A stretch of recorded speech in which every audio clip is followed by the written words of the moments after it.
Assalamu alaikum, урматтуу көрөрмандар. Бүгүн биз өзгөчө кубанычта болуп турабыз. Анткени көптөн күткөн, көптөн арман кылып жүргөн бир кыялыбыз орундалды, достор. Бул кыял эмне деп турсаңыздар, ушул кичи ажылыкка атам менен чогуу барууну абдан ниет кылдым эле, мына ошол ниетим орундалды. Урматтуу достор, бул чыгарылыш адаттан бир өзгөчөрөөк десек болот. Анткени ушул бүгүн мусулмандар үчүн умра деген эмне? Умранын маани маңызы кандай? Дегеле умрага эмне үчүн барат дегендей бир топ суроолор бар да, көп ушул биздин жарандарда. Ошондуктан, урматтуу достор, биз ушул 28 октябрь күнү кичи ажылыкка умрага жөнөп атабыз. Бүгүн сиздерге ушул умранын өзгөчө кызматтарын көрсөтүп аткан, умрага болгон бир сапарды жакшы уюштуруп берип аткан компанияны сиздерге айтып, сиздерге да ушуну сунуштагым келип турат. Кимде ким умрага барууну же ата-энесин жиберүүнү каалаган болсо, же биз менен сапарлаш болуп чогуу барып келүүнү каалаган болсо, урматтуу достор, 28 октябрда дагы бир жолу кайталайм, умрага жөнөп атабыз. Биз сиздерге азыр умранын кандай өзгөчөлүктөрү бар, дегеле ушул умраны кандай уюштуруп аткан кызмат, саякат компаниясы жөнүндө сөз кылып, ошолордун ишмердүүлүгү жөнүндө сиздерге ачып берүүнү туура көрүп атабыз. Эмне артыкчылыктары бар, мына ушуларды чогуу чаран сурайбыз. Жүрүңүздөр, достор.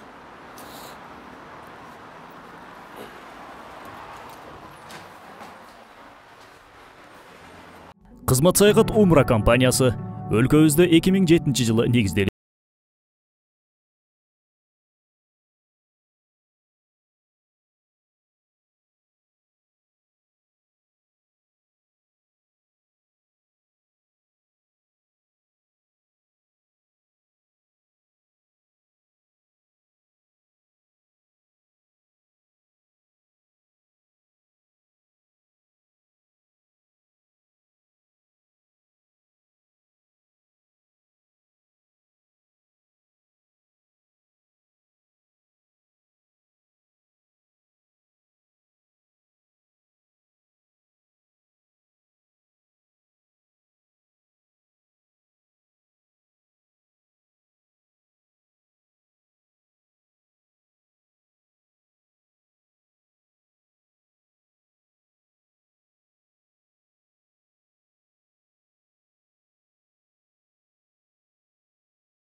Комфорттуу автобустар алынган.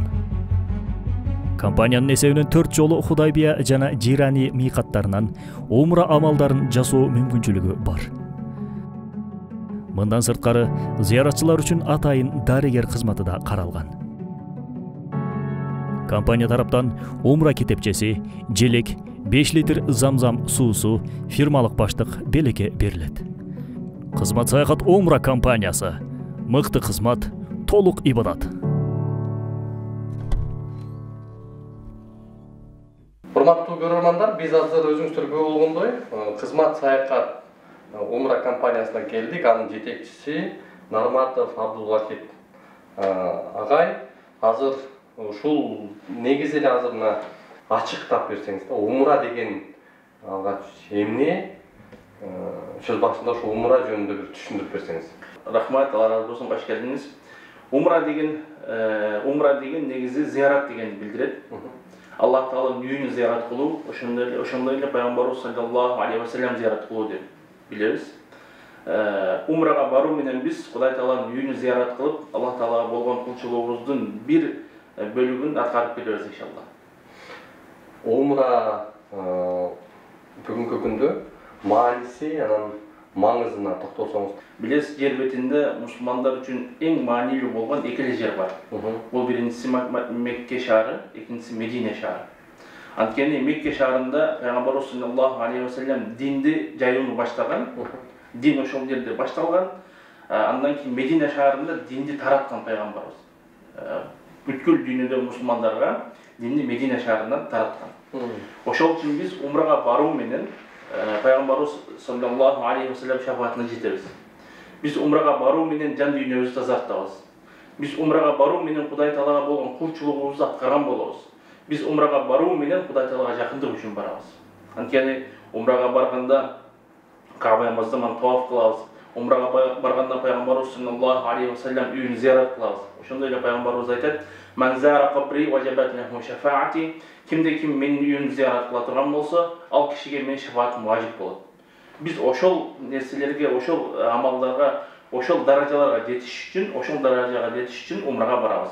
Умра ар бир мусулмандын жашоосундагы эң маанилүү ибадаттын бири болуп эсептелинет. Анткени умрага баруу менен биз билесиздер, адам баласы дүйнө баракетчиликтер менен алек болуп, өзүбүздүн жан дүйнөбүздүн азыгы болгон ибадаттарды унутуп калабыз. Ал жерге барыш, умрага баруу менен биз жан дүйнөбүздү тазартып, Аллах Таалага болгон кулчулугубузду тазартып, Аллах Таалага болгон кулчулугубузду күчөйтүп, пайгамбарыбыз саллаллаху алейхи ва саллямга болгон сүйүүбүздү арткызып, өзүбүздү чыныгы бир мусулман катары өзүбүздү чыныгы бир мусулман катары эсептеп келебиз. Ошондой эле жан дүйнөбүз тазарып, башкача бир адам болуп кайтабыз иншалла. Ошол үчүн умра биздин динибизде ушунчалык маанилүү бир ибадат болуп эсептелинет. Абдуллахи агай, айтсаңыз да, мына биз ушул умра компаниялары Кыргызстанда абдан көп. Алардын ичинен алардын өзгөчөлүктөрүнө да биз көңүл буруп, анан акырында сиздерди тандап сиздерге токтолдук. Биз тандообузда бир топ жакшы өзгөчөлүктөрүңүздөр бар экен. Эми ошол өзгөчөлүктөрүңүздөргө биздин көрөрмандарга дагы сиздин өзүңүздүн оозуңуздан укса башкача кабыл алышат. Өзгөчөлүктөрүнө токтолуп берсеңиз. Аллах субханаху ва таала Бакара сүрөсүндө ушундай дейт: "Астагфиру билlah ва атиммул хаджа ва умрата лиллах." Аллах үчүн ажылыгыңарды жана умраңарды толук аткаргыла дейт. Билесиз, эгер бул жерде эч кемчилдиксиз толук аткаргыла деп Аллах Таала бизге буйрук берип атат. Ошол үчүн биз умрачыларыбыздын ибадаты толук болсун деп эң жакшы шарттарды түзгөнбүз. Бул шарттардын биринчиси, биз ибадаттын баарын, ошол 14 күн ибадаттын баарын жамаат менен биргеликте кылабыз. Анткени билесиздер, аталарыбыз, апаларыбыз, карттан аталарыбыз, апаларыбыз барат, алар өздөрү жалгыз жүрсө кыйналып калат. Ошол үчүн буларга жакшы шарт түзүп, биздин ажы башчы 14 күн бирге жүрүп, билбеген нерсесин үйрөтүп, көрбөгөн нерсени көрсөтүп, ар бир жерин айтып, ошол умраны жашатып алып келет. Экинчи дагы биздин бир өзгөчөлүк бул, ар бир умрачы ошол жерде толук ибадат кылсын деп радиогид кызматын сунуштайбыз, радиогид кызматын көрсөтөбүз. Ал кандай десеңиз, ар бир умрачы наушник тагып алат. Андан кийин ажы башчы дагы колуна микрофон кармак алып, ошол дуаларды кайталап жүрөт. Таваф учурунда же болбосо зиярат учурунда, билесиз, ал жерде элдер өтө көп болгондуктан жанагы билген дуаларын окуша албай калат жамаатыбыз. Ошол үчүн ажы башчы жанагы дуаларды окуй берет, алар болсо наушник кулагына салып алып, угуп, ошол артынан кайталап кете берет. Андан дагы бир биздин өзгөчөлүк, ошол ажы башчыларыбыз убактын текке кетирбесин, тамак аш издеп жүрүп убакыт кетпесин, убакыт өтпөсүн деп биз атайын биздин гостиницаларда тамак аш уюштуруп койгонбуз. Бул тамак аштар дагы турецкий кухня, шведский столдо 15ке жакын тамак аштын түрлөрү бар. Ошол жерден жакшы тамактанып алып, жакшы тамагын жеп алып, андан кийин ибадатын чуркап ибадат кылып жүрө берет. Андан кийин дагы биздин бир өзгөчөлүк, биз бир сапар учурунда 4 жолу умра кылдырабыз. Бул кандай десеңиз, мисалы биринчи умраны өзүңүз үчүн кылган болсоңуз, экинчи умраны атаңызга, или болбосо апаңызга, же болбосо бир тууганыңызга арнап умра кылсаңыз болот. Анткени бул нафиле ибадат болгондуктан бир сапарда 3 жолу, 4 жолу умра кылса болот. Ошол үчүн биз 4 жолу умра кылдырабыз. Андан кийин дагы биздин бир өзгөчөлүк, биз эл аралык компания болгондуктан, ал жерде биздин 50ге жакын биздин кызматкерлер бар. Сиздин кандай бир сурооңуз жаралса, сизде кандай бир проблема жаралса, ошол жерде сразу чечип, эч кандай проблема жаралбагандай акыбалды түзүп берет алар. Мисалы, ар бир гостиницанын ресепшенинде биздин атайын кызматкерлер 24 саат бою ал жерде кезекте турушат. Сиздин кандай бир сурооңуз болсо, ошол суроолорго жооп берип, күзөтүп турушат. Андан кийин Дагы биздин бир өзгөчөлүгүбүз жакын гостиницаларды тандаганбыз. Ошол умрачыларыбыз алыс жерде туруп автобуска чыгып кыйналбасын деп жакын гостиницалар менен келишим түзгөнбүз. Алда болсо Мадина жана Мекке шаарында автобуска чыкпастан жөө жүрүп келе турган гостиницалар. Болгону Месир Харам мечити менен гостиницанын аралыгы 500-600 метр, автобуска чыкпастан жөө жүрүп келсе, кыйналбастан жетип алат. Бул да болсо биздин артыкчылык.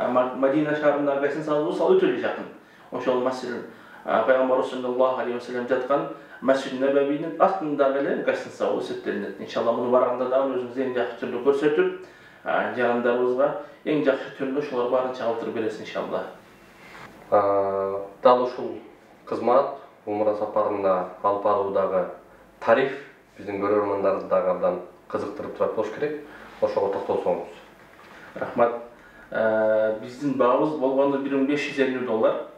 Ошол $1550 ичинде бул жактан барып келүү учак билеттери, андан кийин ал жактагы гостиницалар, тамак-аштар, трансферлер, визалар бүт баары ошонун ичине кирет. Андан сырткары эч кандай акча төлөнбөйт.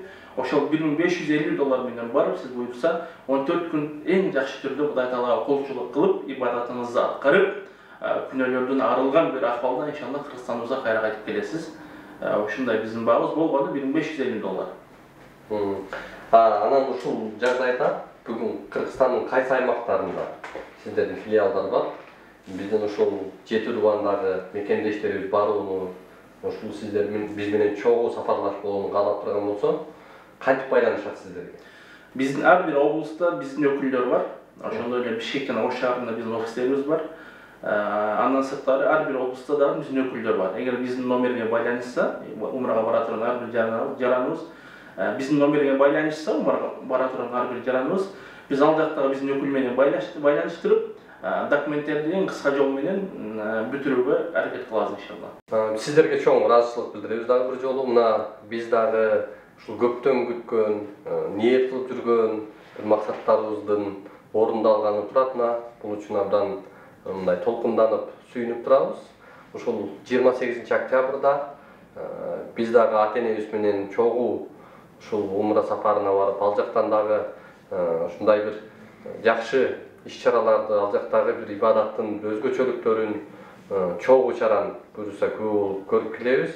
Эгерде урматтуу көрөрмандар, сиздер дагы биз менен барууну кааласаңыздар, биз ушул 28 октябрда сапар тартабыз. Ошого чейин каттоолор 20-сына чейин уланат. Барыңыздар, шашылыңыздар. Буюрса жакшы ибадатты, жакшы ошол жакта бир милдетибизди аткарып келүүнү Кудайым насип кылсын.